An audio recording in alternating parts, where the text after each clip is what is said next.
Hi guys, इस tutorial में हम लोग देखने वाले हैं getting input from user for character variable. Okay, so आपने लिखा हुआ एक वेरिएबल आपने लिखा हुआ है, डाटा टाइप इसका कैर है, कैर ए आपने लिखा हुआ है। देखिए, हम लोग इनपुट लेते हैं तो हमें स्कैनर क्लास की यूज़ करने की आवश्यकता पड़ती है। और भी बहुत सारे तरीके हैं इनपुट लेने के यूज़र से, बट हम लोगों ने स्कैनर को पहले भी देखा हुआ है, इसीलिए हम लोग यहाँ स्कैनर का ही यूज़ करेंगे। ओके, सो कैर ए मैंने लिखा हुआ है, स्कैनर क्लास का मैं एक ऑब्जेक्ट क्रिएट कर रहा हूँ यहाँ, जिससे कि मैं इसके मेथड्स को यूज़ कर सकूँ। ओके, इसमें बहुत सारे मेथड्स हैं, जैसे हम लोगों ने पहले भी देखा। इसके अंदर मेथड है next int, next float, next line, next, ये मेथड्स हैं जो कि नेक्स्ट इंट का यूज़ आप इंटीजर वैल्यू को इनपुट लेने के लिए कर सकते हैं। नेक्स्ट फ्लोट का आप यूज़ फ्लोट वैल्यू को इनपुट के तौर पर लिंक कर सकते हैं। नेक्स्ट लाइन का यूज़ हम लोग स्ट्रिंग को इनपुट के तौर पर लेने के लिए करते हैं। ठीक है, एज का ध्यान रखिए कि स्कैनर क्लास में कोई भी ऐसा मेथड नहीं है जिससे कि आप कैरेक्टर को कैर को इनपुट ले सकें, कैरेक्टर वैल्यू को, यानी कि एक सिंगल वैल्यू कैरेक्टर को आप इनपुट के तौर पर ले सकें। यहाँ इनडायरेक्टली कैरेक्टर को इनपुट के तौर पर लिया जाता है। कैसे, ये हम लोग थोड़ी देर में भी देखेंगे। ठीक है, सो यहाँ मैंने क्या लिखा हुआ है कि ये जो वेरिएबल हमारा ए, इसको मैंने लिखा है ए इक्वल एस सी। यहाँ जो लिखा हुआ है ऑब्जेक्ट, उसको हम लोगों ने लिखा हुआ है ऑब्जेक्ट नेम, इसको रेफरेंस वेरिएबल एक्चुअली कहते हैं हम लोग, ये पॉइंट करता है उस ऑब्जेक्ट को। ओके, सो फिलहाल उतना नहीं जाएंगे हम लोग, यहाँ हम लोग इसको ऑब्जेक्ट कहते हैं। ठीक है, सो ये ऑब्जेक्ट है, ऑब्जेक्ट डॉट नेक्स्ट। नेक्स्ट क्या करता है, नेक्स्ट मेथड स्ट्रिंग को इनपुट के तौर पर लेता है। ठीक है, ओके, इसका एक वीडियो ऑलरेडी दिया जा चुका है, नेक्स्ट और नेक्स्ट लाइन में क्या अंतर है। आई थिंक कि मैंने वीडियो ट्यूटोरियल पहले भी अपलोड किया हुआ है, आई होप कि मैंने किया होगा।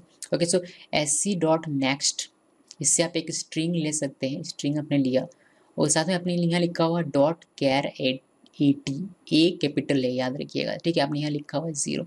ये कैर ए टी क्या करता है, यहाँ से यहाँ तक तो हमें समझ में आ रहा है कि ये क्या कर रहा है। ये मेथड ऐसे का यूज़ किया हमने इस मेथड को कॉल करने के लिए, और ये मेथड क्या करता है कि स्ट्रिंग को इनपुट के तौर पर लेता है। लेकिन हम लोगों ने इसको क्यों लिखा है और हम लोगों ने यहाँ इंडेक्स 0 क्यों दिया हुआ, ये इंडेक्स 0 है। ठीक है, सो कैर एट मेथड क्या करता है, char at method returns the char value at the specified index. जो भी आप यहाँ स्पेसिफाई करते हैं इंडेक्स, वह रिटर्न करता है। यानी कि यहाँ एक ये कैर एट मेथड एक कैरेक्टर वैल्यू को रिटर्न करता है। कौन से वैल्यू को, जिसका वैल्यू आपने स्पेसिफाई किया है यहाँ, जिस वैल्यू का इंडेक्स आपने स्पेसिफाई किया हुआ है यहाँ, उस वैल्यू को ये रिटर्न करेगा। जब ये रिटर्न करेगा तो वो जाकर स्टोर हो जाएगा ए में।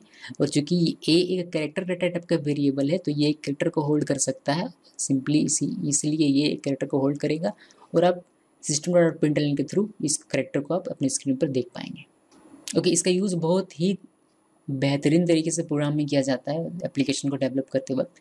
ओके, इसका मैं आपको एग्जांपल दिखाऊंगा जिससे कि आपको इसको और अच्छी तरीके से समझ पाएंगे और इसको देखेंगे कि इसका किस तरीके से एक्चुअली में रियल वर्ल्ड में यूज़ होता है। ठीक है, सबसे चलिए एग्जांपल देखते हैं। Public static void main string args, char A एक वेरिएबल मैंने लिखा हुआ है। ठीक है, ओके, इसका डाटा टाइप कैर है। स्कैनर क्लास का मैंने यहाँ स्कैनर क्लास का यूज़ किया। याद रखिएगा कि जब भी आप स्कैनर क्लास यूज़ करते हैं तो आपको इसको स्कैनर क्लास को इंपोर्ट भी करना पड़ेगा। विदाउट स्कैनर क्लास को इंपोर्ट किया आप स्कैनर क्लास का यहाँ यूज़ नहीं कर सकते हैं। क्लियर है।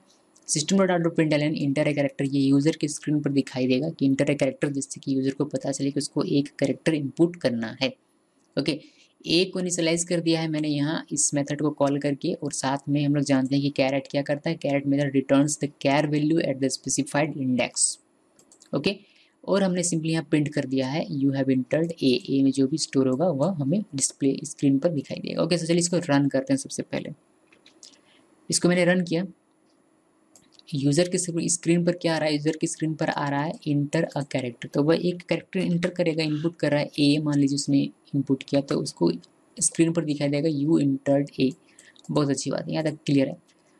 अभी हम लोगों ने क्या देखा था, अभी हम लोगों ने देखा था कि नेक्स्ट क्या करता है कि स्ट्रिंग एक्सेप्ट करता है। ठीक है, जिसको हम लोगों ने यहाँ कैरेट कर दिया हुआ है, यानी कि ये आ तो स्ट्रिंग के तौर पर ही रहा है, लेकिन उसमें से जो हम लोगों ने स्पेसिफाई किया है यहाँ, उसी कैरेक्टर वैल्यू को ये रिटर्न कर रहा है ए को। इसकी वजह से हमें सिर्फ ए दिखाई पड़ रहा है, यानी कि एक कैरेक्टर दिखाई पड़ रहा है। लेकिन क्या होगा अगर हम लोग एक पूरा का पूरा स्ट्रिंग इनपुट करें तो?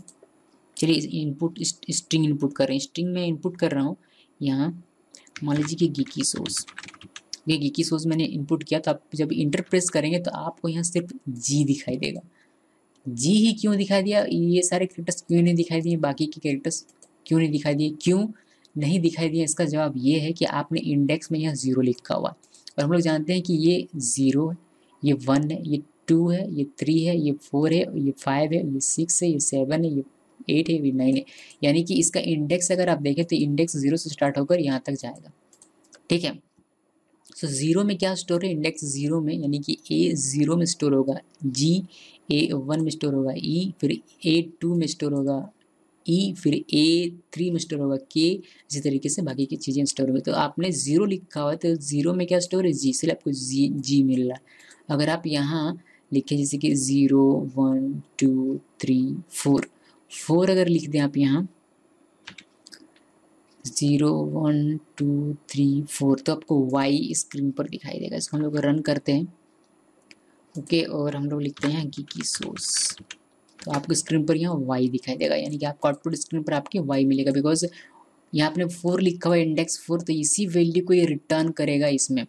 सो ये रिटर्न क्या कर रहा है? Y, इसलिए आप A प्रिंट जब भी प्रिंट करेंगे तो आपको Y मिलेगा।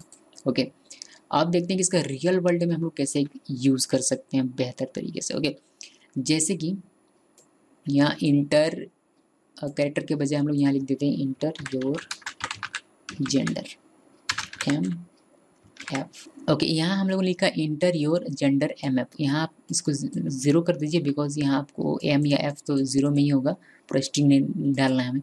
ठीक है, ओके, 0 हम लोगों ने लिखा। अब इसको हम लोग रन करते हैं। इसको रन करने के बाद यहाँ आप इंटर योर जेंडर M और F अपने अपने यूज़र से पूछा अपने एप्लीकेशन में, तो यूज़र ने इनपुट किया M, आपको यू इंटर्ड M जैसा आपने आउटपुट दिया। ओके, बहुत अच्छी बात है, चलिए अच्छी बात है। अभी फिर से इसको रन करते हैं। अब की बार जिस यूज़र को आपने ये सवाल पूछा है वो यूज़र थोड़ा सा ज़्यादा चालाक है। वो क्या कर रहा है कि MF नहीं करेगा, उसको समझ में नहीं आया कि M या F, तो वो क्या कर रहा है कि वो पूरा का पूरा मेल लिख रहा है। तो अगर वो पूरा का पूरा मेल भी लिख के तो मुझे फ़र्क नहीं पड़ता, बिकॉज मैं सिर्फ 0 इंडेक्स में जो स्टोर है ना उसी को रिटर्न करने वाला हूँ। सो मैं यू इंटर्ड M ही कहूँगा। तो इस तरीके से रियल वर्ल्ड में आप इसका यूज़ कर सकते हैं, इसका इन दोनों का कॉम्बिनेशन। ओके ओके, सो यही है गाइज, इनपुट आप ले सकते हैं इस तरीके से अपने कैर वेरिएबल के लिए। आगे की ट्यूटोरियल में एरे में देखेंगे कि एरे में कैसे आप इनपुट ले सकते हैं। Thanks for watching.